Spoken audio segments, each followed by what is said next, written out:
Енді бұл мынау қоғамға өте қауіпті шөп болғандықтан, бұл шөптің енді белгілі бір мемлекеттік реестр болу керек.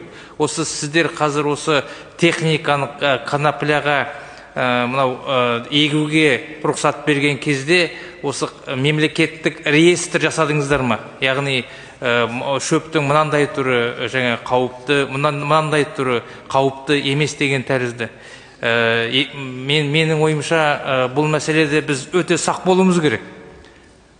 Өйткені біздің қоғамымыз енді арасында сонымен бірге мынау мемлекет аралық шекараның барлығы қазір ашық.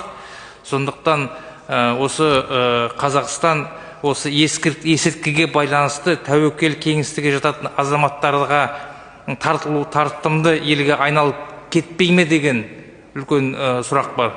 Осы тұрғыда ертең я не курю, но я балдею деп бүкіл қоғам ертең белгілі бір экстазға кіріп кетпей ме?